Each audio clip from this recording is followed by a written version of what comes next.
Hey everyone, Melissa here, and I'm really happy to be back again with you on the Coco Vanilla Studio YouTube channel.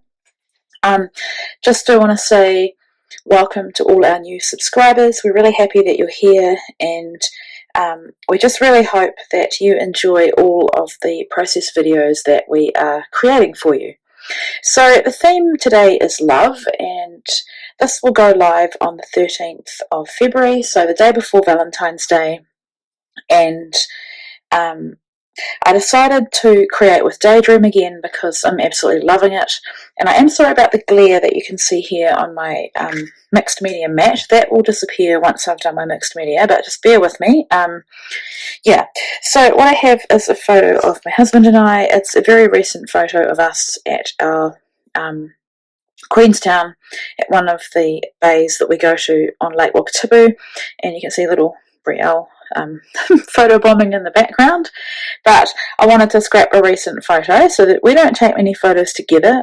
We have to make an effort to remember to take some, and pretty much they are generally always selfies like this one. And then I've just pulled some lovely, beautiful embellishments that I'm hoping to use. Some of the 6x8 paper stack. Yeah, lots of goodies here. And what I have is a cut file from Confessions of a Paper Addict. It's called Love Letters, and I thought it would be perfect for a photo of my husband and I. I did think about trying to find some of the letters that he wrote to me when we first started seeing each other, but that would involve me having to go into my wardrobe and have a good clean out, so I may do that another time. But I just loved this cut file. I thought it was really sweet, and I think Daydream just looks so beautiful when it's used in cut files. So what I've done is done it off camera because it would have taken me a while, and I've just tried to use different colours and stuck to this sort of pinky tone that runs through the whole collection. And then when it came to this piece, which is like a letter coming out of an envelope or even a card, I wanted something with lines on it, and because I'd already used the yellow stripe for the kind of inner parts of the envelopes, I decided to use the stripe here. So yeah, for the leaves I had to use some of the striped paper, the kind of green tone from here to be able to get the leaves. But I think it's really sweet, and my idea, I think, is, it's so sweet I don't want to cover any of it up, but I think I need to be able to get my photo on the page, and I don't want to cover any of that beautiful floral, and I also don't want to cover any of this, so I think the only option I have is probably something like that. But yeah, we'll just play around and see. The other thing I have pulled are my gelatos, and I have not played with them. Well, in saying that, I did make another layout yesterday with them, but aside from that, I hadn't played with them for years, and I was very inspired on watching Vicky Booten explaining on Facebook Live how to use her crayons, but I don't have any crayons. But I think gelatos are pretty much crayons anyway, so yeah, we'll see how that goes. And I've also got one of my favourite Lindy's Gang magical shakers called Papa Pink, and this has gold, I think, running through it as well, but you'll see how beautiful it is when I add that. So yeah, that's what I've got so far, and let's get started. Okay, so just clearing everything off, placing my little envelopes cut file where I want them on the page so I can work out where to put my mixed media. And I think the best way to use the gelatos for me is kind of a beginner with gelatos, is to do the packaging technique. So all you need to do is just scribble some gelatos onto some packaging or a mixed media mat, or even an acrylic stamp block. And then all you have to do is add some water. So I'm spraying the water on, and then with a wet paintbrush I'm just moving it around. And then you want to have enough water so that it's like a little puddle, but you don't want to have so much that it's going to completely saturate your page. And then I just use the packaging, and you can smush it or kiss paper like I'm doing there, and then I just use my finger to move it around a bit. So I've used, I think it's I should tell you what the colours are actually. because they go really well with this collection. I've used Guava and I've used Metallic Melon, and the Metallic Melon is like its name says, has a bit of a shimmer to it, so it's looking really lovely. And then I've added this Lindy's Gang Magical Shaker, I think it's called. So I've tipped out far too much, that was a bit of an accident, and I just add a bit of water until I get excuse me, the consistency or concentration that I want, and then I'm splattering. So that will sit over the top of the gelatos, and I'm drying off all my layers, and that way you can layer as much on, so you can get the concentration to be as deep or as vibrant as you want. So now I'm just adding some craft foam onto the back of these darling little envelopes. When I saw this cut file, I just had to have it. I knew it would be perfect for a layout about love.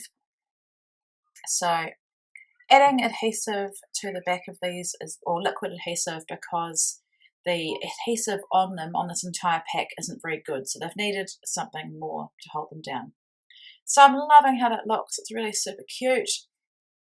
Placing my photo, and lately I've been making layouts without photo mats, but in this instance I have the white border from my Canon selfie, the way I've printed it, and then I'm using this beautiful paper just as a photo mat, and it's quite subtle and it's not one colour, and it's just really sweet, and I don't have a large amount of border showing. It's just really to separate the photo from the white border of the cut file. So adding some double-sided tape as always, and then I'll add liquid adhesive over the top of that to enable me to stick it down. I definitely need to add the liquid adhesive, especially over the top of this mixed media. And I forgot to say that I had gessoed the central part of this page as well, so that I could move things around a bit more, and that I could add a bit more water and know that I wasn't going to ruin my paper. This layout does still end up quite warped. I think that's quite normal for a mixed media page. Yeah, we'll talk about that later as we move on. So here I've got a fussy cut flower that was just in my stash of Daydream goodies. I keep everything that I don't use, and then I have like several of those moths as well, and I always end up using them on another project. So I'm adding one of the accessory stickers. It says The Good Life, because a day out boating on the lake is definitely a good life. And there's a moth there. I don't think I actually end up using it. I think because that one is the same colour as two of those papers, and also my background, I think it gets a bit lost. But I'm just going through the ephemera die cut pack, just looking for what else I can add. I definitely don't want to take away from the cut file because it is so sweet. So I'm just wanting to add just a little bit, just to help dress it up a bit, because for me, if I didn't do this, it wouldn't be enough. So just playing around, seeing what's going to work, curling up the edges of the flowers like you can see me doing there, and I think once I glue them down I even go back and bend up those petals even more. So I definitely wanted to use one of these puffy hearts because it's a love layout, and I think a heart is an appropriate icon. And I love that the deep sort of rich crimson tones of that one is like a more saturated version of the pinky tones. So now I'm going through my die cut titles, and I'm wanting something quite small, just a single word.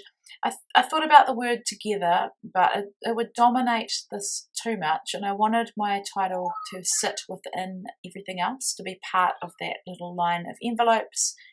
And sometimes I don't want that, sometimes I'll place it above or I guess nestled in, but in this instance I wanted it to sit on top of that. But also, yeah, not to hide the cute little envelopes. Now, I got a flare button down, and I was thrilled because as much as I love them, sometimes I struggle with them. So that was definitely, I was definitely happy about that. And I've got these 3 hearts from the ephemera pack that are quite subtle, and they're all that same shade of pink. So I've put the word love there on those 2 envelopes. It's in a position that it's straddling both envelopes, so that I'm not totally covering up either of them, so you can still see that they're envelopes. And now I'm adding some shimmer. I have this close to my heart pen that adds clear shimmer on top of things, and it's very subtle. sorry about that. I was interrupted by Ava. If it's going to be any of my kids, it's going to be my youngest that comes in. So just adding that shimmer, and you should be able to see it a bit more in the close-ups, but in person it's really beautiful. It's quite subtle and lovely. And I didn't want to go too full on with the sparkle on this layout, but I love the way it looks. And then I'm adding some Nuvo drops into the central parts of these flowers. They were too small to back with pattern paper, and I love the added texture that Nuvo drops add. And now, because I've used my Nuvo drops, of course, I want to go crazy with them because I just find them so fun to use. So I'm adding lots more little dots where my splatters are, and that's my final layout. So I hope you enjoyed this Valentine's inspired love layout. Keep sharing your projects in the Cocoa Vanilla Facebook group because we do love seeing what you create. And have a wonderful Valentine's Day tomorrow, and I'll be back again in a couple of weeks. Take care.